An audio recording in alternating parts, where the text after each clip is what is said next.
Hi everyone, स्वागत है आपका फिर से एक नए वीडियो पर। आइए देखते हैं ट्रिग्नोमेट्री के मानों को बिना रटे कैसे सूत्र के द्वारा ट्रिक से याद कर सकते हैं। तो एकदम आसान सा ट्रिक है। इस ट्रिक को याद करके आप चाहें तो कभी भी इस मानों को लिख सकते हैं आसानी से। तो आइए देखते हैं कैसे इसको मतलब लिखेंगे हम लोग। तो सबसे पहले आपको क्या करना है, तो यहाँ पे 0 लिखना है, 0। फिर यहाँ पे 1 लिखना है, फिर यहाँ पे लिखना है 2, फिर यहाँ पे लिखना है 3 और फिर यहाँ पे लिखना है 4। उसके बाद आपको क्या करना है ना, इसको सबको 4 से डिवाइड कर देना है। सबके नीचे 4 4 लिख लेना है। आपको कुछ नहीं करना है, सबके नीचे 4 4 4 4 लिखते चले जाना है। ऐसे 4 4 लिख लेंगे।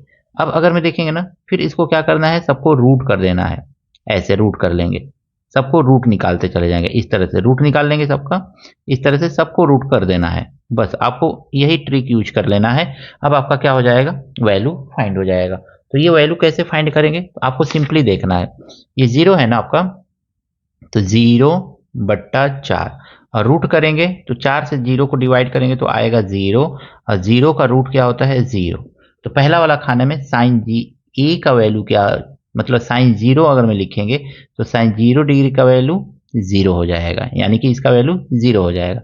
30 वाला देखेंगे तो 1/4 है, तो सीधे सीधे लिखेंगे 1/4 और 1/4 का रूट निकालेंगे हम। तो 1 का रूट कितना होता है 1 और 4 का रूट कितना होता है 2, तो 1/2। तो साइन 30 अंश का मान कितना हो जाएगा, 1/2।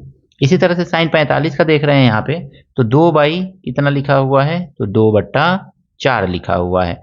तो 2 से रूट में है ये, इस तरह से इसको काटेंगे तो 2 एकने 2 और 2 दूनी 4 और ये कितना में रहेगा, रूट में ही रहेगा। 1 का तो रूट हम निकाल सकते हैं बट 2 का तो रूट नहीं निकलेगा, पॉइंट में आएगा, तो √2 ही रहने देते हैं। तो साइन 45 अंश का मान क्या हो जाएगा आपका, 1/√2। तो आई होप ये ट्रिक आपको अच्छी तरह से समझ में आ रहा होगा। अब 60 डिग्री का निकालना है ना, तो कितना है आपका ये, √3/4 दिया हुआ है। ऐसे दिया हुआ है तो √3/4 दिया हुआ है, तो 3 का तो रूट निकलेगा नहीं, लेकिन 4 का रूट क्या होता है, 2 होता है। तो ये 60 डिग्री का कितना हो जाएगा, तो √3/4, सॉरी √2, √3/2 हो जाएगा। अब अगर मैं इसमें देखेंगे 4 से 4 कट जाएगा तो 1 आ जाएगा, तो इसका वैल्यू 1 हो जाएगा। अब आपको कुछ नहीं करना है, बस इसी को उल्टा कॉस के लिए लिख देना है। कॉस 0 अंश का मान कितना होगा, तो 1 होगा। कॉस 30 डिग्री का मान क्या होगा, तो इसके बाद ये आएगा, तो इसको लिख दीजिए, तो √3/2। फिर 45 अंश एकदम बीच में आ रहा है, तो इसका वैल्यू दोनों के लिए सेम ही हो जाएगा। इसके बाद 60 अंश है, तो 60 अंश का क्या होगा, तो यहाँ तक चलेगा, ये वाला यहाँ पे आ जाएगा, यानी कि 1/2 हो जाएगा। इसके बाद 90 अंश का कितना मान होगा, तो 0 यहाँ पे आ जाएगा, तो 0 हो जाएगा। बस इसी को उल्टा करके इस तरह से लिखते चले जाइए, तो आपको कॉस का मान मालूम हो जाएगा। tan a का मान क्या होगा, तो tan a के लिए हमने आपको बताया था दोस्तों कि tan a के लिए एक फार्मूला होता है, tan a = sin a upon cos a, इस तरह से हमने बताया था। तो साइन का वैल्यू क्या है, अगर हम ये देखें tan 0 के लिए, तो साइन का वैल्यू 0 है, तो साइन के लिए 0 रखेंगे और इसका वैल्यू 1 रखेंगे। 1 से 0 में डिवाइड करेंगे तो हमको क्या मिलेगा, 0 ही मिलेगा, तो इसमें हम 0 लिख सकते हैं। इसको अगर मैं देखेंगे ना, तो 2 से 2 कट जाएगा, नीचे वाला से नीचे वाला कटेगा, तो ये 1/√3 आ जाएगा, तो यह 1/√3 लिख सकते हैं। इसी तरह इसमें देखेंगे √2 से √2 कट जाएगा, तो 1/1 आएगा, यानी कि इसका वैल्यू 1 आ जाएगा। फिर इसमें देखेंगे 2 से 2 कैंसिल हो जाएगा, तो √3/1 आएगा, यानी कि √3 लिख सकते हैं आप इसको। फिर 0 से 1 को डिवाइड करते हैं ना, तो इनफाइनाइट आता है, इन्फिनिटी, इस तरह से। तो इस तरह से आप साइन कॉस टैन का वैल्यू सिंपली लिख सकते हैं। अब आपको क्या देखना है, कॉसेक ए का वैल्यू देखना है। तो कॉसेक ए का वैल्यू क्या देखेंगे अगर मैं, तो कॉसेक ए का मतलब क्या होता है, 1/sin होता है। कॉसेक ए का इक्वल टू आप जानते हैं 1/sin लिखा जाता है। तो 1/sin यानी कि 0 अंश का मान कितना है, 0 है, तो 1/0। 0 से 1 को डिवाइड करेंगे ना, तो अपरिभाषित आएगा, यानी कि इन्फिनिटी आएगा, इस तरह से। इसके बाद अगर मैं इसको देखेंगे ना, कॉसेक ए का वैल्यू तो 1/2 है, तो 2/1 उल्टा कर दीजिए बस। फिर कॉसेक 45 का देखेंगे ना, तो इसको भी उल्टा कर दीजिए, तो √2। अब आई 1 नीचे लिखेंगे, लेकिन 1 नहीं लिखेंगे यहाँ पे। फिर कॉसेक 60 डिग्री का देखेंगे ना, तो 2/√3 हो जाएगा, तो 2/√3 3 हो जाएगा। इसी तरह से इसका देखेंगे, कॉसेक 90 डिग्री का देखेंगे तो 1 है, तो इसका भी 1 ही रहेगा। तो इस तरह से सिंपली आप कॉसेक का भी, इसी तरह सेक ए का भी आप फाइंड कर सकते हैं। सेक ए, कॉस ए का 1 है तो सेक ए का भी उल्टा 1 ही हो जाएगा।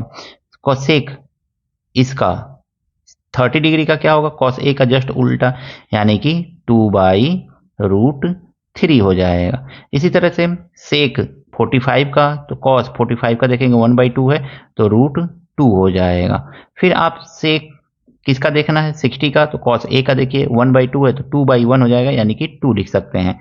अब सेक 90 डिग्री का देखना है तो इसका 0 है, तो जब 0 है तो इसका क्या हो जाएगा, इन्फिनिटी हो जाएगा। जिस तरह से कॉसेक का इन्फिनिटी हुआ था, 0 था, उसी तरह से सेक का भी यहाँ पे इन्फिनिटी हो जाएगा।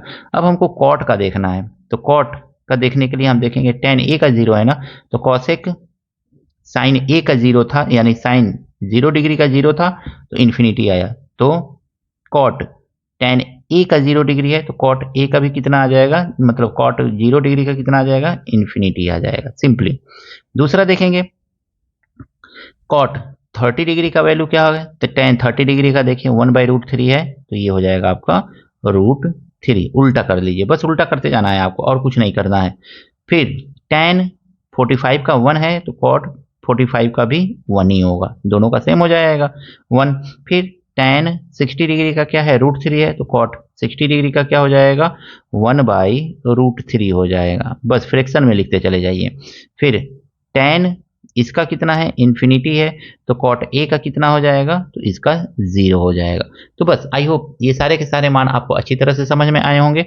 इस ट्रिक को याद कर लीजिएगा, तो आपको मान को रटना नहीं पड़ेगा, बिना रटे ही आप ट्रिक के माध्यम से सारे के सारे वैल्यू को फाइंड कर सकते हैं। केवल साइन का वैल्यू फाइंड हो तो आप साइन से कॉस का, tan का, कॉसेक का, सेक का, कॉट ए का वैल्यू आसानी से फाइंड कर सकते हैं। कितने बच्चे जो होते हैं वो सारे के सारे वैल्यू को याद करते हैं, बट आपको याद करने की जरूरत नहीं है, केवल ट्रिक का यूज कीजिए और सारे वैल्यू को आप आसानी से फाइंड कर लीजिए।